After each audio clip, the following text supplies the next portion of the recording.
Good evening students. ਅੱਜ ਅਸੀਂ ਪੰਜਾਬੀ ਦਾ lesson 2 ਲੈ ਕੇ ਆਏ ਹਾਂ, ਜਿਸ ਵਿੱਚ ਅਸੀਂ ਭਾਸ਼ਾ ਜਾਂ ਬੋਲੀ ਵਾਲੇ ਪੜਾਂਗੇ। ਇਹ ਟੌਪਿਕ ਬਹੁਤ ਹੀ ਇੰਪੋਰਟੈਂਟ ਹੈ। ਆਲਮੋਸਟ ਪੇਪਰ 'ਚ 3-4 ਨੰਬਰ ਦਾ ਇਹਦੇ 'ਚੋਂ ਪੇਪਰ ਆ ਹੀ ਜਾਂਦਾ ਹੈ। ਚਲੋ ਅਸੀਂ ਫਿਰ ਸਟਾਰਟ ਕਰੀਏ। ਭਾਸ਼ਾ ਜਾਂ ਬੋਲੀ। ਭਾਸ਼ਾ ਜਾਂ ਬੋਲੀ ਕੀ ਹੈ? ਭਾਸ਼ਾ ਜਾਂ ਬੋਲੀ ਇੱਕ ਅਜਿਹਾ ਸਾਧਨ ਹੈ ਜਿਸ ਰਾਹੀਂ ਮਨੁੱਖ ਆਪਣੇ ਵਿਚਾਰ ਜਾਂ ਮਨੋਭਾਵ ਦੂਸਰਿਆਂ ਅੱਗੇ ਸਾਂਝਾ ਕਰਦਾ ਹੈ। ਫੋਰ ਐਗਜ਼ਾਮਪਲ, ਹੁਣ ਤੁਹਾਨੂੰ ਮੈਂ ਸਮਝਾ ਰਹੀ ਹਾਂ। ਮੈਂ ਕਿੱਦਾਂ ਸਮਝਾ ਰਹੀ ਹਾਂ? ਇੱਕ ਬੋਲੀ ਰਾਹੀਂ ਸਮਝਾ ਰਹੀ ਹਾਂ। ਮਨੁੱਖ ਮੁੱਢ ਤੋਂ ਹੀ ਆਪਣੇ ਵਿਚਾਰ ਦੂਜਿਆਂ ਨਾਲ ਸਾਂਝੇ ਕਰਦਾ ਆ ਰਿਹਾ ਹੈ, ਭਾਵੇਂ ਇਹ ਵਿਚਾਰ ਨੂੰ ਪ੍ਰਗਟ ਕਰਨ ਦੇ ਸਾਧਨ ਵੱਖਰੇ ਵੱਖਰੇ ਹਨ। ਕੁਝ ਫੋਰ ਐਗਜ਼ਾਮਪਲ, ਕੁਝ ਭਾਵ ਨੂੰ ਪ੍ਰਗਟ ਕਰਨ ਦੇ ਸੋਮੇ ਹੋ ਗਏ ਕਿ ਲਿਖ ਕੇ ਕੁਝ ਕਰ ਰਿਹਾ, ਕੋਈ ਬੋਲ ਕੇ ਕਰ ਰਿਹਾ, ਕੋਈ ਇਸ਼ਾਰਿਆਂ ਨਾਲ ਕਰ ਰਿਹਾ, ਕੋਈ ਤਸਵੀਰ ਨਾਲ ਕਰ ਰਿਹਾ। ਇਹ ਕੀ ਹੈ? ਭਾਸ਼ਾ ਜਾਂ ਬੋਲੀ ਨੂੰ ਪ੍ਰਗਟ ਕਰਨ ਦੇ ਵੱਖਰੇ ਵੱਖਰੇ ਰਾਹ ਹਨ। ਭਾਸ਼ਾ ਦਾ ਅਜੋਕਾ ਰੂਪ ਹੌਲੀ ਹੌਲੀ ਹੋਂਦ ਵਿੱਚ ਆਇਆ। ਮੂਲ ਰੂਪ ਵਿੱਚ ਭਾਸ਼ਾ ਮੌਖਿਕ ਰਹੀ ਸੀ, ਮਤਲਬ ਕਿ ਸ਼ੁਰੂ ਵਿੱਚ ਭਾਸ਼ਾ ਮੌਖਿਕ ਹੀ ਰਹੀ ਸੀ, ਬਾਅਦ ਵਿੱਚ ਇਸ ਨੂੰ ਇੱਕ ਲਿਖਤੀ ਰੂਪ ਮਿਲਿਆ ਸੀਗਾ। ਬੋਲੀ ਸ਼ਬਦ ਵੀ ਬੋਲ ਤੋਂ ਬਣਿਆ ਹੈ। ਯਾਦ ਰੱਖਣਾ, ਅਗਰ ਪੁੱਛਿਆ ਜਾਵੇ ਬੋਲੀ ਸ਼ਬਦ ਦੀ ਹੋਂਦ ਕਿੱਥੋਂ ਹੋਈ ਹੈ, ਉਹ ਹੋਂਦ ਬੋਲ ਤੋਂ ਹੋਈ ਹੈ। ਲਿਪੀ ਦੇ ਵਿਕਸਿਤ ਹੋਣ ਨਾਲ ਭਾਸ਼ਾ ਬੋਲਣ ਦੇ ਨਾਲ ਨਾਲ ਲਿਖੀ ਵੀ ਜਾਣ ਲੱਗ ਪਈ। ਜਦੋਂ ਲਿਪੀ ਆਈ ਸੀਗੀ, ਉਸ ਤੋਂ ਬਾਅਦ ਹੀ ਭਾਸ਼ਾ ਨੂੰ ਇੱਕ ਲਿਖਤੀ ਰੂਪ ਮਿਲ ਸਕਿਆ ਸੀਗਾ। ਚਲੋ ਅੱਗੇ ਚੱਲਦੇ ਹਾਂ। ਭਾਸ਼ਾ ਅਗਰ ਪੁੱਛਿਆ ਜਾਵੇ, ਭਾਸ਼ਾ ਕਿੰਨੇ ਤਰ੍ਹਾਂ ਦੀ ਹੁੰਦੀ ਹੈ ਜਾਂ ਭਾਸ਼ਾ ਦੇ ਕਿੰਨੇ ਪ੍ਰਕਾਰ ਹਨ? ਭਾਸ਼ਾ ਦੇ 2 ਪ੍ਰਕਾਰ ਹਨ। ਕਿੰਨੇ ਪ੍ਰਕਾਰ ਹਨ? 2 ਪ੍ਰਕਾਰ ਹਨ। ਪਹਿਲਾ ਹੈ ਆਮ ਬੋਲਚਾਲ ਦੀ ਭਾਸ਼ਾ, ਦੂਜਾ ਹੈ ਸਾਹਿਤਕ ਜਾਂ ਟਕਸਾਲੀ ਭਾਸ਼ਾ। ਪਹਿਲਾਂ ਅਸੀਂ ਕਰਾਂਗੇ ਆਮ ਬੋਲਚਾਲ ਦੀ ਭਾਸ਼ਾ। ਜਿਹੜੀ ਬੋਲੀ ਜਾਂ ਭਾਸ਼ਾ ਦੀ ਵਰਤੋਂ ਰੋਜ਼ਾਨਾ ਜ਼ਿੰਦਗੀ ਵਿੱਚ ਆਮ ਗੱਲਬਾਤ ਕਰਨ ਲਈ ਕੀਤੀ ਜਾਂਦੀ ਹੈ, ਉਸ ਨੂੰ ਆਮ ਬੋਲਚਾਲ ਦੀ ਭਾਸ਼ਾ ਕਿਹਾ ਜਾਂਦਾ ਹੈ। ਫੋਰ ਐਗਜ਼ਾਮਪਲ, ਜੋ ਅਸੀਂ ਘਰਾਂ ਵਿੱਚ ਕਿਸੇ ਨਾਲ ਗੱਲ ਕਰਦੇ ਹਾਂ, ਆਪਣੇ ਪੇਰੈਂਟਸ ਨਾਲ, ਆਪਣੇ ਫਰੈਂਡਸ ਨਾਲ ਗੱਲ ਕਰਨੀ ਆ, ਉਹ ਕਿਹੜੀ ਭਾਸ਼ਾ ਹੋਗੀ? ਆਮ ਬੋਲਚਾਲ ਦੀ ਭਾਸ਼ਾ ਹੋਗੀ, ਕਿਉਂਕਿ ਉਸ ਵਿੱਚ ਕੋਈ ਵੀ ਰੂਲ ਵਿਆਕਰਨ ਅਸੀਂ ਨਹੀਂ ਯੂਜ਼ ਕਰਦੇ। ਠੀਕ ਹੈ। ਇਸ ਵਿੱਚ ਅਸੀਂ ਬੋਲਣ ਸਮੇਂ ਵਾਕ ਦੇ ਕਈ ਸ਼ਬਦ ਅਧੂਰੇ ਛੱਡ ਸਕਦੇ ਹਾਂ। ਫੋਰ ਐਗਜ਼ਾਮਪਲ, ਕਹਿੰਦਾ ਕਿ ਅਗਰ ਤੁਸੀਂ ਕੁਝ ਬੋਲਦੇ ਹੋ, ਤੁਸੀਂ ਅਧੂਰਾ ਵੀ ਛੱਡ ਦੋਗੇ ਤੇ ਅਗਲਾ ਬੰਦਾ ਉਸ ਚੀਜ਼ ਨੂੰ ਕੀ ਕਰ ਲੇਗਾ? ਸਮਝ ਜਾਵੇਗਾ। ਆਮ ਬੋਲਚਾਲ ਦੀ ਬੋਲੀ ਇੱਕ ਖੇਤਰ ਦੇ ਵੱਖ-ਵੱਖ ਭਾਗਾਂ ਵਿੱਚ ਕੁਝ ਅੰਤਰ ਵਾਲੀ ਹੁੰਦੀ ਹੈ। ਮਤਲਬ ਕਹਿੰਦਾ ਕਿ ਇੱਕ ਖੇਤਰ ਦੀ ਭਾਸ਼ਾ ਕੁਝ ਹੋਰ ਹੋਵੇਗੀ, ਦੂਜੀ ਖੇਤਰ ਦੀ ਭਾਸ਼ਾ ਕੁਝ ਹੋਰ ਹੋਵੇਗੀ, ਜਿਵੇਂ ਮਾਝੀ, ਟਕਸਾਲੀ, ਇਹ ਵਾਲੀ ਭਾਸ਼ਾ ਅੱਗੇ ਵੱਧਦੀਆਂ ਜਾਂਦੀਆਂ ਹਨ। ਅੱਗੇ ਅਸੀਂ ਸੈਕਿੰਡ ਵੱਲ ਮੂਵ ਕਰਨੇ ਆ। ਸਾਡੀ ਸੈਕਿੰਡ ਭਾਸ਼ਾ ਹੈ ਸਾਹਿਤਕ ਜਾਂ ਟਕਸਾਲੀ ਭਾਸ਼ਾ। ਜਿਹੜੀ ਬੋਲੀ ਜਾਂ ਭਾਸ਼ਾ ਦੀ ਵਰਤੋਂ ਲਿਖਣ ਸਮੇਂ ਕੀਤੀ ਜਾਂਦੀ ਹੈ, ਉਸ ਨੂੰ ਲਿਖਤੀ, ਟਕਸਾਲੀ ਜਾਂ ਸਾਹਿਤਕ ਭਾਸ਼ਾ ਕਿਹਾ ਜਾਂਦਾ ਹੈ। ਇਹ ਵਿਆਕਰਨ ਦੇ ਨਿਯਮਾਂ ਅਨੁਸਾਰ ਜਾਂ ਨਿਯਮਾਂ ਵਿੱਚ ਬੱਝੀ ਹੁੰਦੀ ਹੈ, ਕਿਉਂਕਿ ਆਮ ਬੋਲਚਾਲ ਨੂੰ ਪਹਿਲਾਂ ਵੀ ਦੱਸਿਆ ਸੀਗਾ, ਜਿਹੜੀ ਆਮ ਬੋਲਚਾਲ ਦੀ ਭਾਸ਼ਾ ਹੈ ਉਸ 'ਚ ਕੋਈ ਵਿਆਕਰਨ ਦੇ ਨਿਯਮ 'ਚ ਬੱਝੀ ਨਹੀਂ ਹੁੰਦੀ। ਉਸ ਨੂੰ ਅਸੀਂ ਕਿਸੇ ਵੀ ਤਰ੍ਹਾਂ ਬੋਲ ਸਕਦੇ ਹਾਂ ਅਤੇ ਬੋਲ ਕੇ ਅਧੂਰਾ ਵੀ ਛੱਡ ਸਕਦੇ ਹਾਂ। ਪਰ ਜੋ ਸਾਹਿਤਕ ਜਾਂ ਟਕਸਾਲੀ ਭਾਸ਼ਾ ਹੁੰਦੀ ਹੈ, ਉਸ ਨੂੰ ਅਸੀਂ ਪ੍ਰੋਪਰ ਤਰੀਕੇ ਨਾਲ ਬੋਲਣਾ ਪੈਂਦਾ ਹੈ। ਇਹ ਵਿਆਕਰਨ ਦੇ ਨਿਯਮਾਂ 'ਚ ਬੱਝੀ ਹੁੰਦੀ ਹੈ, ਇਸ ਕਰਕੇ ਇਸ ਨੂੰ ਪ੍ਰੋਪਰ ਬੋਲਣਾ ਪੈਂਦਾ ਹੈ। ਇਸ ਭਾਸ਼ਾ ਰਾਹੀਂ ਸਾਹਿਤਕ ਦੀ ਰਚਨਾ ਕੀਤੀ ਜਾਂਦੀ ਹੈ। ਜੋ ਸਾਹਿਤ ਦੀ ਰਚਨਾ ਹੁੰਦੀ ਹੈ, ਇਹ ਟਕਸਾਲੀ ਭਾਸ਼ਾ ਰਾਹੀਂ ਹੁੰਦੀ ਹੈ। ਪ੍ਰੀਵੀਅਸ ਈਅਰ 'ਚ ਕੁਐਸਚਨ ਆ ਵੀ ਚੁੱਕਿਆ ਹੈ ਕਿ ਜੋ ਸਾਹਿਤਕ ਦੀ ਰਚਨਾ ਹੁੰਦੀ ਹੈ, ਉਹ ਕਿਹੜੀ ਭਾਸ਼ਾ ਨਾਲ ਹੁੰਦੀ ਹੈ? ਉਹ ਹੁੰਦੀ ਹੈ ਸਾਹਿਤਕ ਜਾਂ ਟਕਸਾਲੀ ਭਾਸ਼ਾ ਨਾਲ। ਚਲੋ ਅਸੀਂ ਅੱਗੇ ਮੂਵ ਕਰਾਂਗੇ ਲਿਪੀ ਵੱਲ। ਅਸੀਂ ਹੁਣ ਕਰਾਂਗੇ ਲਿਪੀ। ਲਿਪੀ ਕਿਸ ਨੂੰ ਕਹਿੰਦੇ ਹਨ? ਭਾਸ਼ਾ ਜਾਂ ਬੋਲੀ ਨੂੰ ਲਿਖਤੀ ਰੂਪ ਵਿੱਚ ਪ੍ਰਗਟ ਕਰਨ ਲਈ ਜਿਹੜੇ ਅੱਖਰ, ਜਿਹੜੇ ਚਿੰਨ੍ਹ ਵਰਤੇ ਜਾਂਦੇ ਹਨ, ਉਸ ਨੂੰ ਲਿਪੀ ਕਹਿੰਦੇ ਹਨ। ਤਾਂ ਸਾਨੂੰ ਕਿੰਨੇ ਬੜੇ ਅਕਸ਼ਰ ਲਿਖੇ ਹੋਏ ਹੈ, ਕਿੰਨਾ ਕੁਝ ਲਿਖਿਆ ਹੋਇਆ। ਉਹ ਕੀ ਹੈ? ਇੱਕ ਲਿਪੀ ਹੈ, ਜਿਹਦੇ ਤੁਹਾਨੂੰ ਸਮਝ ਹੀ ਪੜ੍ਹ ਕੇ ਉਸ ਚੀਜ਼ ਨੂੰ ਕੀ ਕਰ ਰਹੇ ਹੋ? ਸਮਝ ਪਾ ਰਹੇ ਹੋ। ਹਰ ਪ੍ਰਮਾਣਿਕ ਭਾਸ਼ਾ ਦੀ ਆਪਣੀ ਆਪਣੀ ਲਿਪੀ ਹੁੰਦੀ ਹੈ। ਹਰ ਇੱਕ ਭਾਸ਼ਾ ਦੀ, ਇੰਗਲਿਸ਼ ਦੀ, ਪੰਜਾਬੀ ਦੀ, ਹਿੰਦੀ ਦੀ ਆਪਣੀ ਆਪਣੀ ਕੀ ਹੁੰਦੀ ਹੈ? ਲਿਪੀ ਹੁੰਦੀ ਹੈ। ਉਸੇ ਲਿਪੀ ਵਿੱਚ ਹੀ ਉਸ ਭਾਸ਼ਾ ਨੂੰ ਸਫਲਤਾ ਨਾਲ ਲਿਖਿਆ ਜਾਂਦਾ ਹੈ। ਫੋਰ ਐਗਜ਼ਾਮਪਲ, ਇੱਥੇ ਲਿਖਿਆ ਹੋਇਆ ਪੰਜਾਬੀ ਭਾਸ਼ਾ ਨੂੰ ਲਿਖਣ ਲਈ ਗੁਰਮੁਖੀ ਲਿਪੀ ਦੀ ਵਰਤੋਂ ਕੀਤੀ ਜਾਂਦੀ ਹੈ। ਤੁਹਾਨੂੰ ਪਹਿਲਾਂ ਹੀ ਦੱਸਿਆ, ਹਰ ਇੱਕ ਭਾਸ਼ਾ ਦੀ ਆਪਣੀ ਆਪਣੀ ਲਿਪੀ ਹੁੰਦੀ ਹੈ। ਇਸੇ ਤਰ੍ਹਾਂ ਗੁਰਮੁਖੀ, ਜਿਹੜੀ ਸਾਡੀ ਗੁਰਮੁਖੀ ਲਿਪੀ ਹੈ, ਉਹ ਕਿਹਦੇ ਵਾਸਤੇ ਯੂਜ਼ ਹੁੰਦੀ ਹੈ? ਪੰਜਾਬੀ ਭਾਸ਼ਾ ਲਈ। ਇਸੇ ਤਰ੍ਹਾਂ ਹਿੰਦੀ ਲਈ ਕਿਹੜੀ ਹੋਗੀ? ਦੇਵਨਾਗਰੀ ਹੋਗੀ। ਹਿੰਦੀ ਲਈ ਅਸੀਂ ਕਿਹੜੀ ਲਿਪੀ ਯੂਜ਼ ਕਰਾਂਗੇ? ਦੇਵਨਾਗਰੀ ਹੋਗੀ। ਹੁਣ ਅੰਗਰੇਜ਼ੀ ਭਾਸ਼ਾ ਲਈ ਕਿਹੜੀ ਲਿਪੀ ਹੋਗੀ? ਰੋਮਨ ਲਿਪੀ ਹੋਗੀ। ਇਸ ਨੂੰ ਇੱਕ ਚੰਗੀ ਤਰ੍ਹਾਂ ਨੋਟ ਕਰ ਲਿਓ, ਇਹ 3 ਇੰਪੋਰਟੈਂਟ ਬਣਦੀ ਹੈ। ਚਲੋ ਅੱਗੇ ਅਸੀਂ ਮੂਵ ਕਰਨੇ ਆ ਵਰਣਮਾਲਾ। ਵਰਣਮਾਲਾ ਕੀ ਹੁੰਦੀ ਹੈ? ਗੁਰਮੁਖੀ ਅੱਖਰ ਜਦੋਂ ਨਿਸ਼ਚਿਤ ਤਰਤੀਬ ਵਿੱਚ ਰੱਖੇ ਜਾਂਦੇ ਹਨ, ਉਸ ਨੂੰ ਗੁਰਮੁਖੀ ਵਰਣਮਾਲਾ ਕਿਹਾ ਜਾਂਦਾ ਹੈ। ਫੋਰ ਐਗਜ਼ਾਮਪਲ, ਊੜਾ, ਐੜਾ, ਈੜੀ, ਸੱਸਾ, ਆਹਾ, ਕੱਕਾ, ਖੱਖਾ। ਇੱਕ ਕੀ ਹੈ? ਇੱਕ ਲਾਈਨ ਸੇ ਰੱਖਿਆ ਗਿਆ ਹੈ। ਇਹ ਸਾਡੀ ਕੀ ਹੁੰਦੀ ਹੈ? ਗੁਰਮੁਖੀ ਵਰਣਮਾਲਾ ਹੁੰਦੀ ਹੈ। ਗੁਰਮੁਖੀ ਲਿਪੀ ਦੇ ਪਹਿਲਾਂ 35 ਅੱਖਰ ਸਨ। ਪਹਿਲਾਂ ਇਸ ਦੇ 35 ਅੱਖਰ ਸਨ, ਇਸ ਕਰਕੇ ਇਸ ਨੂੰ 35 ਅੱਖਰੀ, ਮੋਸਟ ਇੰਪੋਰਟੈਂਟ ਲਾਈਨ ਹੈ, ਇਸ ਨੂੰ ਕੀ ਕਿਹਾ ਜਾਂਦਾ ਹੈ? 35 ਅੱਖਰੀ ਵੀ ਕਿਹਾ ਜਾਂਦਾ ਹੈ। ਅੱਗੇ ਹੈ ਅਰਬੀ ਅਤੇ ਫਾਰਸੀ ਧੁਨੀਆਂ ਨੂੰ ਅੰਕਿਤ ਕਰਨ ਲਈ 5 ਅੱਖਰ। ਇਹ ਵਾਲੇ ਜਿਹੜੇ 5 ਅੱਖਰ ਹਨ, ਸੱਸਾ, ਗੱਗਾ, ਖੱਖਾ, ਦੱਜਾ, ਫੱਫਾ, ਇਹ ਵਾਲੇ ਪੈਰਾਂ ਥੱਲੇ ਬਿੰਦੀ ਲਗਾ ਕੇ ਇਹਨਾਂ ਨੂੰ ਕੀ ਕੀਤਾ ਗਿਆ? ਐਡ ਕਰ ਦਿੱਤਾ ਗਿਆ। ਮਤਲਬ ਕਹਿੰਦਾ ਕਿ ਇਹ ਸ਼ਬਦ ਜੇ ਪੁੱਛਿਆ ਜਾਵੇ ਕਿ ਇਹ ਵਾਲੇ ਅੱਖਰ ਕਿੱਥੋਂ ਆਏ ਹਨ, ਇਹ ਵਾਲੇ ਅੱਖਰ ਸਾਡੇ ਅਰਬੀ ਅਤੇ ਫਾਰਸੀ ਭਾਸ਼ਾ ਵਿੱਚੋਂ ਆਏ ਹਨ, ਫਿਰ ਇਹਨਾਂ ਨੂੰ ਐਡ ਕਰ ਦਿੱਤਾ ਗਿਆ। ਇਸ ਪ੍ਰਕਾਰ ਗੁਰਮੁਖੀ ਵਰਣਮਾਲਾ ਵਿੱਚ ਅੱਖਰਾਂ ਦੀ ਗਿਣਤੀ ਕਿੰਨੀ ਹੋਗੀ? 40। ਪਹਿਲਾਂ ਕਿੰਨੀ ਸੀਗੀ? 35 ਸੀਗੀ, ਇਸ ਕਰਕੇ ਇਹਨੂੰ 35 ਅੱਖਰੀ ਕਿਹਾ ਗਿਆ ਸੀਗਾ। ਫਿਰ ਕੀ ਕੀਤਾ? ਅਰਬੀ ਤੇ ਫਾਰਸੀ ਧੁਨੀਆਂ ਨੂੰ ਐਡ ਕੀਤਾ, ਉਹ ਕਿੰਨੀਆਂ ਸੀਗੀਆਂ? 5 ਸੀਗੀਆਂ। 35 ਤੇ ਪਲੱਸ ਕਿੰਨਾ? 5 ਕਿੰਨਾ ਹੋ ਗਿਆ? 40 ਹੋ ਗਿਆ। ਅਗਲਾ ਹੈ ਪੰਜਾਬੀ ਵਿਭਾਗ ਪਟਿਆਲਾ ਵੱਲੋਂ ਫਿਰ ਇੱਕ ਨਵੀਂ ਧੁਨੀ ਦੀ ਪਛਾਣ ਹੋਈ, ਜਿਹਨੂੰ ਅਸੀਂ ਕੀ ਕਿਹਾ ਗਿਆ, ਲੱਲਾ ਧੁਨੀ ਦੀ ਪਛਾਣ ਹੋਈ। ਟੋਟਲ ਮਿਲਾ ਕੇ ਕਿੰਨੀ ਹੋ ਗਈਆਂ, 41 ਹੋ ਗਈਆਂ। 35 ਪਹਿਲੀਆਂ ਸੀਗੀਆਂ, ਫਿਰ ਉਸ ਤੋਂ ਬਾਅਦ 35 ਪਹਿਲੀਆਂ ਧੁਨੀਆਂ ਐਡ ਹੋਈਆਂ, ਉਸ ਤੋਂ ਬਾਅਦ ਅਰਬੀ ਤੇ ਫਾਰਸੀ ਆਈ, ਔਰ ਲਾਸਟ ਜਿਹੜੀ ਪੰਜਾਬੀ ਵਿਭਾਗ ਪਟਿਆਲਾ ਵੱਲੋਂ ਆਈ ਸੀਗੀ ਉਹ ਕਿੰਨੀ ਟੋਟਲ ਕਿੰਨੀ ਬਣ ਗਈਆਂ, 41 ਬਣ ਗਈਆਂ। ਕਲੀਅਰ ਹੈ। ਚਲੋ ਅੱਗੇ ਦੇਖੋ, ਅੱਗੇ ਤੁਹਾਨੂੰ ਪ੍ਰੋਪਰ ਡਿਟੇਲ ਵਿੱਚ ਮੈਂ ਦੱਸਣੀ ਹੈ। ਕਹਿੰਦਾ ਇਹ ਤਾਲਵੀ ਧੁਨੀ ਨੂੰ ਅੱਗੇ ਕਹੇਗਾ, ਲੱਲੇ ਥੱਲੇ ਜੋ ਬਿੰਦੀ ਪਾ ਕੇ ਪਟਿਆਲਾ ਯੂਨੀਵਰਸਿਟੀ ਨੇ ਹੋਂਦ ਕੱਢੀ ਸੀਗੀ, ਉਹ ਕਿਹੜੀ ਧੁਨੀ ਹੈ, ਉਹ ਸਾਡੀ ਤਾਲਵੀ ਧੁਨੀ, ਕਿਉਂਕਿ ਉਸ ਥੱਲੇ ਕੀ ਲੱਗ ਜਾਂਦੀ ਹੈ, ਬਿੰਦੀ ਲੱਗ ਜਾਂਦੀ ਹੈ। ਇਸ ਤਰ੍ਹਾਂ ਪੰਜਾਬੀ ਵਰਣਮਾਲਾ ਦੀ ਗਿਣਤੀ 41 ਹੋ ਗਈ ਹੈ। ਕਲੀਅਰ ਹੈ। ਹੁਣ ਦੇਖੋ ਇਹਦੇ ਵਿੱਚ ਮੈਂ ਦੱਸਣੀ ਹੈ, ਊੜੇ ਤੋਂ ਲੈ ਕੇ ਪੱਪੇ ਵਾਲੀ ਲਾਈਨ ਤੱਕ, ਊੜੇ ਤੋਂ ਲੈ ਕੇ ਸੋਰੀ ਲਾਸਟ ਲਾਈਨ ਤੱਕ ਤੁਹਾਡੇ ਕਿੰਨੇ ਅਕਸ਼ਰ ਬਣਦੇ ਆ, ਇਹ ਤੁਹਾਡੇ ਬਣਦੇ ਆ 35 ਅਕਸ਼ਰ ਬਣਦੇ ਆ।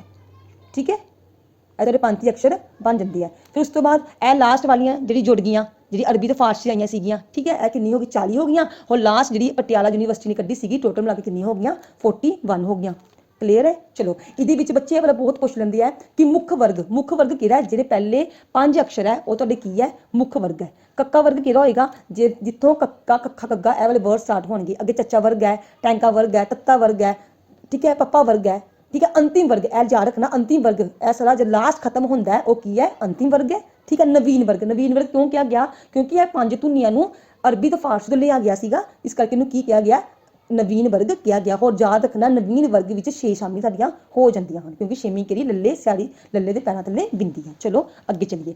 ਅੱਗੇ ਅਸੀਂ ਹੁਣ ਪੜ੍ਹ ਚੁੱਕੇ ਹਾਂ ਕਿ ਕਿੱਦਾਂ ਇੱਕ ਗੁਰਮੁਖੀ ਬਣੀ ਹੈ। ਹੁਣ ਅਸੀਂ ਕਰਾਂਗੇ ਧੁਨੀਆਂ ਕਿੰਨੇ ਤਰ੍ਹਾਂ ਦੀਆਂ ਹੁੰਦੀਆਂ ਹਨ, ਧੁਨੀਆਂ ਕਿੰਨੇ ਤਰ੍ਹਾਂ ਦੀਆਂ ਹੁੰਦੀਆਂ ਹਨ। ਇੰਪੋਰਟੈਂਟ ਹੈ, ਧੁਨੀਆਂ ਸਾਡੀਆਂ 2 ਤਰ੍ਹਾਂ ਦੀਆਂ ਹੁੰਦੀਆਂ ਹਨ। ਫਸਟ ਹੈ ਸਵਰ, ਦੂਜੀ ਹੈ ਵਿਅੰਜਨ। ਠੀਕ ਹੈ। ਸਵਰ ਉਹ ਧੁਨੀਆਂ ਹਨ ਜਿਨ੍ਹਾਂ ਨੂੰ ਬੋਲਣ ਸਮੇਂ ਸਾਡੇ ਅੰਦਰ ਕੋਈ ਰੁਕਾਵਟ ਪੈਦਾ ਨਹੀਂ ਹੁੰਦੀ। ਜਦੋਂ ਵੀ ਅਸੀਂ ਇਹਨਾਂ ਦਾ ਪ੍ਰੋਨਾਊਂਸ ਕਰਨੇ ਆ, ਇਹਨਾਂ ਨੂੰ ਬੋਲਨੇ ਆ, ਸਾਡੇ ਅੰਦਰ ਕੋਈ ਵੀ ਰੁਕਾਵਟ ਪੈਦਾ ਨਹੀਂ ਹੁੰਦੀ। ਫੋਰ ਐਗਜ਼ਾਮਪਲ ਤੁਸੀਂ ਐੜਾ ਬੋਲੋ, ਆ, ਈ, ਊ, ਏ, ਕੁਝ ਵੀ ਬੋਲ ਕੇ ਦੇਖ ਲਓ, ਸਾਨੂੰ ਕੋਈ ਵੀ ਚੀਜ਼ ਦੀ ਰੁਕਾਵਟ ਨਹੀਂ ਹੋਵੇਗੀ। ਠੀਕ ਹੈ। ਇਹਦੇ ਵਿੱਚ ਆਵਾਜ਼ ਮੂੰਹ ਵਿੱਚੋਂ ਬੇਰੋਕ ਬਾਹਰ ਨਿਕਲਦੀ, ਮਤਲਬ ਕਹਿੰਦਾ ਕੋਈ ਵੀ ਜੀਭ ਤਾਲੂ ਨਾ ਲੱਗਦੀ, ਕੋਈ ਕੁਝ ਨਹੀਂ ਹੁੰਦਾ, ਬਿਲਕੁਲ ਹੀ ਬੇਰੋਕ ਤਰ੍ਹਾਂ ਨਾਲ ਸਾਡੀ ਆਵਾਜ਼ ਬਾਹਰ ਨਿਕਲਦੀ ਹੈ। ਅਗਰ ਪੁੱਛਿਆ ਜਾਵੇ, ਇਹਦੇ ਤੋਂ ਕਨਫਿਊਜ਼ ਨਾ ਹੋਇਓ, ਅਗਰ ਪੁੱਛਿਆ ਜਾਵੇ ਟੋਟਲ ਸਵਰ ਕਿੰਨੇ ਹੈ, ਟੋਟਲ ਸਵਰ ਅੱਖਰ ਕਿੰਨੇ ਹੈ, ਸਾਡੇ ਟੋਟਲ ਸਵਰ ਅੱਖਰ 3 ਹੈ, ਊੜਾ, ਐੜਾ, ਈੜੀ। ਇਹਨਾਂ ਨੂੰ ਬੋਲ ਕੇ ਵੀ ਦੇਖ ਲਓ, ਇਹਨਾਂ ਨੂੰ ਉਚਾਰਨ ਸਮੇਂ ਕੋਈ ਵੀ ਰੁਕਾਵਟ ਅੰਦਰੋਂ ਨਹੀਂ ਆਉਂਦੀ। ਪਰ ਉਚਾਰਨ ਪੱਖੋਂ ਅਗਰ ਪੁੱਛਿਆ ਜਾਵੇ ਸਵਰ ਧੁਨੀਆਂ ਜੁੜ ਜੇ, ਜਦੋਂ ਧੁਨੀਆਂ ਵਰਡ ਜੁੜ ਜਾਏਗਾ ਉਸ ਟਾਈਮ ਉਹ 10 ਬਣ ਜਾਣਗੇ, ਕਿਉਂਕਿ ਦੇਖੋ ਪਹਿਲਾਂ ਕੀ ਆ ਗਿਆ, ਐੜਾ, ਫਿਰ ਐੜੇ ਨਾਲ ਕੰਨਾ ਜੁੜ ਗਿਆ, ਫਿਰ ਸਿਹਾਰੀ ਜੁੜ ਗਈ, ਫਿਰ ਬਿਹਾਰੀ, ਇਹਦਾ ਔਂਕੜ ਤੋਂ ਲੈਂਕ ਜੁੜਦੀ ਜਾਏ ਕਰਦੀ ਹੈ, ਮਤਲਬ ਕਿ ਇਹਦੇ ਨਾਲ ਕੀ ਜੁੜੇ ਕਰਦੀਆਂ, ਸਵਰ ਧੁਨੀਆਂ ਜੁੜੇ ਕਰਦੀਆਂ। ਇਹ ਟੋਟਲ ਮਿਲਾ ਕੇ ਕਿੰਨੀ ਹੈ, 10 ਹੈ। ਅਗਰ ਪੁੱਛਿਆ ਜਾਵੇ ਸਵਰ ਅੱਖਰ ਕਿੰਨੀ ਹੈ, ਉਹ ਕਿੰਨੇ ਹੋਣਗੇ, 3 ਹੋਣਗੇ। ਅਗਰ ਪੁੱਛਿਆ ਜਾਵੇ ਸਵਰ ਧੁਨੀਆਂ ਕਿੰਨੀਆਂ, ਉਹ ਕਿੰਨੀਆਂ ਹੋਣਗੀਆਂ, 10 ਹੋਣਗੇ। ਬਹੁਤੇ ਬੱਚੇ ਇਸ ਚੀਜ਼ 'ਚ ਕਨਫਿਊਜ਼ਨ ਲੈਂਦੇ ਆ ਕਿ 3 ਹੋ 10 'ਚ ਕੀ ਅੰਤਰ ਹੈ। ਠੀਕ ਹੈ। ਚਲੋ ਬੱਚੇ ਅੱਗੇ ਮੂਵ ਕਰਨੇ ਆ ਵਿਅੰਜਨ। ਠੀਕ ਹੈ। ਵਿਅੰਜਨ ਵੱਲ ਮੂਵ ਕਰੀਏ। ਵਿਅੰਜਨ ਉਹ ਧੁਨੀਆਂ ਹਨ ਜਿਨ੍ਹਾਂ ਨੂੰ ਬੋਲਣ ਸਮੇਂ, ਉਚਾਰਨ ਸਮੇਂ ਜਿਹੜੇ ਅੰਗ ਨਾ ਥੋੜੀ ਬਹੁਤੀ ਰੁਕਾਵਟ ਪੈਦਾ ਕਰਨਗੇ, ਮਤਲਬ ਕਿ ਸੁਰ ਦੇ ਬਿਲਕੁਲ ਆਪੋਜ਼ਿਟ ਚੱਲਣਾ ਵਿਅੰਜਨ ਨੇ। ਠੀਕ ਹੈ। ਇਹਨਾਂ ਨੂੰ ਬੋਲਣ ਸਮੇਂ ਜੀਭ ਕਦੇ ਤਾਲੂ ਨਾਲ, ਕਦੇ ਦੰਦਾਂ ਨਾਲ, ਕਦੇ ਅੰਦਰ ਜਾਵੇਗੀ ਜੀਭ, ਕਦੀ ਬਾਹਰ ਆਵੇਗੀ, ਕਦੇ ਤਾਲੂ ਨਾਲ ਲੱਗੇਗੀ, ਇਦਾਂ ਜੀਭ ਕੀ ਹੋਵੇਗੀ, ਨੱਚਦੀ ਰਹੇਗੀ। ਠੀਕ ਹੈ। ਪੰਜਾਬੀ ਵਰਣਮਾਲਾ ਵਿੱਚ ਸੱਸੇ ਤੋਂ ਲੈ ਕੇ ਲੱਲੇ ਦੇ ਪੈਰ ਥੱਲੇ ਬਿੰਦੀ ਤੱਕ ਕੀ ਹੈ, ਵਿਅੰਜਨ ਹੈ। ਟੋਟਲ ਵਿਅੰਜਨ ਕਿੰਨੇ ਹੋ ਗਏ, 38 ਹੋ ਗਏ, ਕਿਉਂਕਿ ਟੋਟਲ ਕਿੰਨੇ ਸੀਗੇ, ਸੁਣੋ ਇਹਨੂੰ ਯਾਦ, ਇਹਨੂੰ ਰੱਟਣਾ ਨਹੀਂ ਹੈ। ਟੋਟਲ ਕਿੰਨੇ ਸੀਗੇ, 41। ਠੀਕ ਹੈ। ਉਹਦੇ ਵਿੱਚੋਂ ਤੁਹਾਡੇ ਸਵਰ ਕਿੰਨੇ ਹੋ ਗਏ ਸੀਗੇ, 3 ਮਾਈਨਸ ਕਰ ਦਿਓ, ਟੋਟਲ ਕਿੰਨੇ ਬੱਚੇ ਲੈਫਟ, ਕਿੰਨੇ ਹੋ ਗਏ, 38 ਹੋ ਗਏ। ਕਲੀਅਰ ਹੈ। ਇਸ ਕਰਕੇ ਟੋਟਲ ਵਿਅੰਜਨ ਕਿੰਨੇ ਹੈ, 38 ਹੈ। ਚਲੋ ਅੱਗੇ ਮੂਵ ਕਰੀਏ। ਸਾਡਾ ਅੱਗਾ ਹੈ ਅਨੁਨਾਸਿਕ ਵਿਅੰਜਨ। ਅਨੁਨਾਸਿਕ, ਜਿਹੜਾ ਨਾਸਿਕ ਵਰਡ ਹੈ ਉਹਦਾ ਮਤਲਬ ਕੀ ਹੁੰਦਾ ਹੈ, ਜਦੋਂ ਵੀ ਕੋਈ ਧੁਨੀ ਨੱਕ ਵਿੱਚੋਂ ਆਵਾਜ਼ ਦੇ ਕੇ ਨਿਕਲਦੀ ਹੈ ਉਹ ਕੀ ਹੁੰਦਾ, ਨਾਸਿਕ। ਅਨੁਨਾਸਿਕ ਵਿਅੰਜਨ ਉਹ ਵਿਅੰਜਨ ਹਨ ਜਿਨ੍ਹਾਂ ਦੇ ਉਚਾਰਨ ਸਮੇਂ ਕੁਝ ਆਵਾਜ਼ ਨੱਕ ਵਿੱਚੋਂ ਨਿਕਲਦੀ ਹੈ। ਜੋ ਆਵਾਜ਼ ਸਾਡੇ ਨੱਕ ਵਿੱਚੋਂ ਨਿਕਲੇਗੀ ਉਹ ਕੀ ਹੋਵੇਗੀ, ਅਨੁਨਾਸਿਕ ਵਿਅੰਜਨ। ਪ੍ਰੀਵੀਅਸ ਡੇ 'ਚ ਬਹੁਤ ਵਾਰ ਇਹਦੇ ਬਾਰੇ ਪੁੱਛਿਆ ਗਿਆ। ਠੀਕ ਹੈ। ਟੋਟਲ ਮਿਲਾ ਕੇ ਸਾਡੀਆਂ ਇਹ 5 ਹੁੰਦੀਆਂ ਜਿਹੜੇ ਅਨੁਨਾਸਿਕ ਦਾ। ਫੋਰ ਐਗਜ਼ਾਮਪਲ ਤੁਸੀਂ ਮੰਮਾ ਬੋਲੋ, ਮੰਮੇ ਦੀ ਆਵਾਜ਼ ਤੁਹਾਡੇ ਨੱਕ 'ਚ ਨਿਕਲੇਗੀ। ਠੀਕ ਹੈ। ਹੋਰ ਯਾਦ ਰੱਖਣਾ ਇੰਪੋਰਟੈਂਟ ਹੈ, ਜਿਹੜੇ ਇਹ ਵਾਲੇ 5 ਅਕਸ਼ਰ ਹੈ ਨਾ, ਇਹ ਵਾਲੇ 5 ਅਕਸ਼ਰ ਤੋਂ ਕੋਈ ਸ਼ਬਦ ਸ਼ੁਰੂ ਨਹੀਂ ਹੁੰਦਾ, ਜਿੱਥੇ ਲਿਖਿਆ ਹੋਇਆ ਹੈ ਅਜੋਕੀ ਪੰਜਾਬੀ ਭਾਸ਼ਾ ਵਿੱਚ ਜਿਹੜੇ ਇਹ 5 ਅਕਸ਼ਰ ਹੈ, ਇਸ ਧੁਨੀਆਂ ਨਾਲ ਕੋਈ ਅਕਸ਼ਰ ਸ਼ੁਰੂ ਨਹੀਂ ਹੁੰਦੇ। ਇਹ ਵਾਲੇ 5 ਅਕਸ਼ਰ ਯਾਦ ਕਰ ਲੈਣੇ ਆ। ਠੀਕ ਹੈ। ਇਹ ਲਾਸਟ ਵਾਲੇ 2 ਨਾਲ ਅਕਸ਼ਰ ਸ਼ੁਰੂ ਹੋ ਜਾਂਦੇ ਆ, ਬਟ 3 ਹੈ, ਦੂਜਾ ਕਿਹੜਾ ਰਾੜਾ, ਤੇ ਅੱਗੇ ਲੱਲੇ ਪੈਰਾਂ ਥੱਲੇ ਬਿੰਦੀ। ਠੀਕ ਹੈ। ਇਹ 2 ਨਵੇਂ ਐਡ ਆਨ ਹੋਏ ਹੈ, ਇਹਦੇ ਨਾਲ ਕੋਈ ਵੀ ਅਕਸ਼ਰ ਜਾਂ ਸ਼ਬਦ ਸ਼ੁਰੂ ਨਹੀਂ ਹੁੰਦਾ। ਚਲੋ ਅਸੀਂ ਹੁਣ ਨੈਕਸਟ ਮੂਵ ਕਰੀਏ। ਅੱਗੇ ਸਾਡਾ ਨੈਕਸਟ ਟੌਪਿਕ ਹੈ ਦੁੱਤ ਅਕਸ਼ਰ। ਦੁੱਤ ਮਤਲਬ 2। ਯਾਦ ਰੱਖਣਾ, ਇਹਨੂੰ ਯਾਦ ਕਰਨ ਦਾ ਤਰੀਕਾ, ਦੁੱਤ, ਦੱਦੇ ਦਾ ਦੁੱਤ, ਦੱਦੇ ਤੋਂ 2। ਜਦੋਂ ਵੀ ਉਹ ਅੱਖਰ ਜਿਹੜਾ 2 ਅੱਖਰਾਂ ਦੇ ਮੇਲ ਤੋਂ ਬਣੇ ਉਸ ਨੂੰ ਦੁੱਤ ਅੱਖਰ ਕਿਹਾ ਜਾਂਦਾ ਹੈ। ਇਸ ਵਿੱਚ ਇੱਕ ਅੱਖਰ ਦੂਸਰੇ ਅੱਖਰ ਦੇ ਪੈਰਾਂ ਥੱਲੇ ਲਿਖਿਆ ਜਾਂਦਾ ਹੈ। ਫੋਰ ਐਗਜ਼ਾਮਪਲ ਜਿੱਦਾਂ ਇੱਥੇ ਆ ਜਾਓ ਤੁਸੀਂ ਪੜ੍ਹਾਈ ਤੇ। ਠੀਕ ਹੈ। ਦੇਖੋ ਇਸ ਥੱਲੇ ਕੀ ਲਿਖਿਆ ਗਿਆ ਹੈ, ਅਕਸ਼ਰ ਲਿਖਿਆ ਗਿਆ, ਮੈਂ ਕਿਸ ਇਹਦੇ ਥੱਲੇ ਕੀ ਲਿਖਿਆ ਗਿਆ, ਇੱਕ ਅੱਖਰ ਲਿਖਿਆ ਗਿਆ। ਇਹ ਕੀ ਹੋ ਗਿਆ, ਇਹ ਇੱਕ ਦੂਜੇ ਦੇ ਪੈਰਾਂ ਥੱਲੇ ਲਿਖ ਕੇ ਇੱਕ ਨਵਾਂ ਅਕਸ਼ਰ ਜਾਂ ਨਵੀਂ ਆਵਾਜ਼ ਨੂੰ ਪੈਦਾ ਕਰਦੇ ਹਨ। ਗੁਰਮੁਖੀ ਲਿਪੀ ਵਿੱਚ ਕੇਵਲ 3 ਅੱਖਰ ਇੰਪੋਰਟੈਂਟ ਹੈ, ਯਾਦ ਰੱਖਿਓ ਕਿੰਨੇ ਦੁੱਤ ਅੱਖਰ ਹੈ ਗੁਰਮੁਖੀ ਲਿਪੀ 'ਚ, ਸਿਰਫ 3 ਹੈ, ਆਹਾ ਰਾਰਾ ਵੱਬਾ, ਮਤਲਬ ਕਿ ਇਹ ਤਿੰਨਾਂ ਅੱਖਰਾਂ ਨੂੰ ਹੀ ਅਸੀਂ ਪੈਰਾਂ ਥੱਲੇ ਲਿਖ ਸਕਦੇ ਹਾਂ, ਹੋਰ ਕਿਸੇ ਨੂੰ ਪੈਰਾਂ ਥੱਲੇ ਨਹੀਂ ਲਿਖ ਸਕਦੇ। ਹੁਣ ਅੱਗੇ ਦੱਸਾਂਗੀ ਤੁਹਾਨੂੰ ਮੈਂ ਕਿੱਦਾਂ ਇਹਦੀ ਯੂਜ਼ਿਸ ਹੈ। ਪਹਿਲਾਂ ਕੀ ਹੈ, ਆਹਾ, ਆਹੇ ਦੀ ਪੈਰ ਵਿੱਚ ਵਰਤੋਂ ਕਿੱਦਾਂ ਹੋਈ, ਪੜਾਹੀ, ਜੜ, ਜੀ ਨਾ, ਹਾਂ ਆ ਗਿਆ ਨਾ। ਇਹਦੇ ਵਿੱਚ ਕਿਹੜਾ ਸਾਊਂਡ ਆ ਰਿਹਾ, ਕਿਹੜੀ ਧੁਨੀ ਆ ਰਹੀ ਹੈ, ਆਹਾ ਧੁਨੀ ਆ ਰਹੀ ਹੈ। ਅੱਗੇ ਰਾਰਾ, ਇਹਦੇ ਵਿੱਚ ਕੀ ਹੈ, ਪ੍ਰਗਟ, ਪ੍ਰਸ਼ਨ, ਰ, ਦੇਖੋ ਪ ਥੱਲੇ ਕੀ ਹੈ, ਰ, ਸ਼ਨ, ਅਗਲਾ ਪ੍ਰਾਰਥਨਾ, ਪ੍ਰਾਰਥਨਾ, ਪ੍ਰੋਫੈਸਰ, ਇਹਦੇ ਵਿੱਚ ਤੁਹਾਨੂੰ ਕਿਹੜੀ ਆਵਾਜ਼ ਸੁਣਾਈ ਦੇਖਦੀ ਹੈ, ਰਾਰੇ ਦੀ ਆਵਾਜ਼ ਸੁਣਾਈ ਦੇਖਦੀ ਹੈ। ਠੀਕ ਹੈ, ਅੱਗੇ ਕੀ ਹੈ, ਬਾਵੇ ਦੀ ਪੈਰ ਵਿੱਚ ਵਰਤੋਂ, ਜਿਹਦਾ ਸ ਵੈ, ਦੇਖੋ ਸ ਵੈ ਜੀਵਨੀ, ਸ ਮਾਨ, ਸ ਵੇ ਵਿਸ਼ਾਸ, ਇਹ ਚ ਕਿਹਦੀ ਆਵਾਜ਼ ਆਏਗੀ, ਬਾਵੇ ਦੀ ਆਵਾਜ਼ ਆਏਗੀ। ਬਸ ਯਾਦ ਰੱਖਣਾ ਦੁੱਤ ਅਕਸ਼ਰ 2 ਅੱਖਰਾਂ ਨੂੰ ਮਿਲ ਕੇ ਬਣਦਾ ਹੈ, ਹੋਰ ਦੁੱਤ ਅਕਸ਼ਰ ਹਮੇਸ਼ਾ ਪੈਰਾਂ ਥੱਲੇ ਆ ਕੇ ਇੱਕ ਨਵਾਂ ਸ਼ਬਦ ਨੂੰ ਬਣਾ ਦਿੰਦੇ ਹਨ। ਠੀਕ ਹੈ, ਚਲੋ ਅੱਗੇ ਚਲੀਏ। ਲੱਗਾ, ਠੀਕ ਹੈ, ਲੱਗਾ ਸਵਰ ਧੁਨੀਆਂ ਨੂੰ ਅੰਕਿਤ ਕਰਨ ਵਾਲੇ ਲਿਪੀ ਚਿੰਨ੍ਹ ਹੁੰਦੇ ਹਨ। ਅਗਰ ਸਵਰ ਧੁਨੀਆਂ ਨੂੰ ਅੰਕਿਤ ਕਰਨਾ, ਫੋਰ ਐਗਜ਼ਾਮਪਲ ਮੈਂ ਕਹਿਣ ਦਾ ਕਿ ਮੈਂ ਲਿਖਿਆ ਹੁਣ ਰਾਮ, ਠੀਕ ਹੈ, ਮੈਂ ਕੀ ਲਿਖਿਆ, ਰਾਮ ਵਿੱਚ ਰਾਮ ਲਿਖ ਕੇ ਮੈਂ ਕੀ ਕੀਤਾ, ਉਹਦੇ ਵਿੱਚ ਮੈਂ ਜੋ ਵੀ ਲੱਗਾ ਲਾ ਰਹੀ ਹਾਂ, ਉਹ 'ਚ ਮੈਂ ਕੰਨਾ ਲਾਇਆ, ਸਿਹਾਰੀ ਲਾਈ, ਬਿਹਾਰੀ ਲਾਈ, ਕੁਛ ਵੀ, ਮਤਲਬ ਕਿ ਮੈਂ ਕੰਨਾ ਲਾਵਾਂ, ਸਿਹਾਰੀ ਲਾਵਾਂ, ਬਿਹਾਰੀ ਲਾਵਾਂ, ਔਂਕੜ ਲਾਵਾਂ, ਦੁਲੈਂਕੜ ਲਾਵਾਂ, ਠੀਕ ਹੈ, ਲਾਂ ਲਾਵਾਂ, ਦੁਲਾਵਾਂ ਲਾਵਾਂ, ਹੋੜਾ ਲਾਵਾਂ ਜਾਂ ਘਨੌੜਾ ਲਾਵਾਂ, ਕੁਛ ਵੀ ਮੈਂ ਯੂਜ਼ ਕਰਨੀ ਆ, ਉਹ ਮੇਰਾ ਕੀ ਹੋ ਗਿਆ, ਲੱਗਾ ਹੋ ਗਿਆ। ਠੀਕ ਹੈ, ਪੰਜਾਬੀ ਧੁਨੀਆਂ ਤੋਂ ਬਣਦੇ ਸ਼ਬਦਾਂ ਨੂੰ ਅੰਕਿਤ ਕਰਨ ਲਈ ਗੁਰਮੁਖੀ ਅੱਖਰਾਂ ਨਾਲ ਕੁਝ ਲੱਗਾ ਲਗਾਈਆਂ ਜਾਂਦੀਆਂ ਹਨ। ਮਤਲਬ ਕਹਿਣ ਦਾ ਜਿਹੜਾ ਅਸੀਂ ਪੰਜਾਬੀ ਲਿਖਣੀ ਹੈ ਉਹਦੇ ਨਾਲ ਅਸੀਂ ਇਹ ਵਾਲੀ ਲੱਗਾ ਦੀ ਯੂਜ਼ ਕਰਨੀ ਹੈ। ਇਸ ਕਰਕੇ ਯਾਦ ਰੱਖਣਾ ਹੈ, ਅਗਰ ਪੁੱਛਿਆ ਜਾਵੇ ਟੋਟਲ ਲੱਗਾ ਕਿੰਨੀਆਂ, ਸਾਡੀਆਂ ਟੋਟਲ ਲੱਗਾ 10 ਹਨ। ਠੀਕ ਹੈ, ਤੇ ਪਹਿਲਾਂ ਸਿਰਫ ਕੀ ਆ ਗਈ, ਹੁਣ ਤੁਹਾਨੂੰ ਵੀ ਪਤਾ ਹੈ ਜਦੋਂ ਵੀ ਪੰਜਾਬੀ ਸਟਾਰਟ ਹੁੰਦੀ ਹੈ ਪਹਿਲਾਂ ਅਸੀਂ ਸਟਾਰਟ ਕਰਨੇ ਆ ਮੁਕਤੇ ਤੋਂ, ਫਿਰ ਅਸੀਂ ਬੱਚੇ ਨੂੰ ਕੰਨਾ ਸਿਖਾਉਂਦੇ ਆ, ਫਿਰ ਸਿਹਾਰੀ ਸਿਖਾਉਂਦੇ ਆ, ਫਿਰ ਬਿਹਾਰੀ ਸਿਖਾਉਂਦੇ। ਇਸ ਕਰਕੇ ਇੱਕ ਲਾਈਨ ਯਾਦ ਕਰ ਲਓ, ਪਹਿਲਾਂ ਕੀ ਹੁੰਦਾ ਹੈ, ਮੁਕਤਾ। ਹੋਰ ਯਾਦ ਰੱਖਣਾ ਮੁਕਤੇ ਦਾ ਕੋਈ ਵੀ ਚਿੰਨ੍ਹ ਨਹੀਂ ਹੁੰਦਾ, ਜਿਵੇਂ ਕਿ ਦੇਖੋ ਇਹਦੇ ਵਿੱਚ ਸੱਸਾ ਲਿਖੇ ਦਾ, ਸੱਸੇ ਨਾਲ ਕੋਈ ਚਿੰਨ੍ਹ ਨਹੀਂ ਲੱਗੇਦਾ, ਇਹ ਕੀ ਹੋ ਗਿਆ, ਮੁਕਤਾ। ਕੰਨਾ ਮਤਲਬ ਕਿ ਇੱਕ ਆ ਦੀ ਆਵਾਜ਼ ਦੇਖਦਾ ਹੈ, ਸਿਹਾਰੀ ਈ ਮਤਲਬ ਕਿ ਛੋਟੀ ਈ ਦੀ ਆਵਾਜ਼ ਦਿੰਦੀ ਹੈ, ਬਿਹਾਰੀ ਵੱਡੀ ਈ ਦੀ, ਕਿਉਂਕਿ ਅੱਗੇ ਔਂਕੜ ਆ ਗਿਆ, ਦੁਲੈਂਕੜ ਆ ਗਿਆ, ਲਾਹ ਆ ਗਿਆ, ਦੁਲਾਵਾਂ, ਹੋੜਾ, ਘਨੌੜਾ। ਠੀਕ ਹੈ, ਬਸ ਅੱਜ ਲਈ ਇੰਨਾ ਹੀ।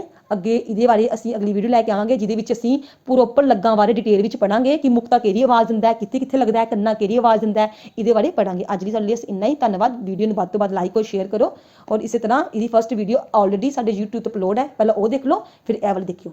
ਧੰਨਵਾਦ।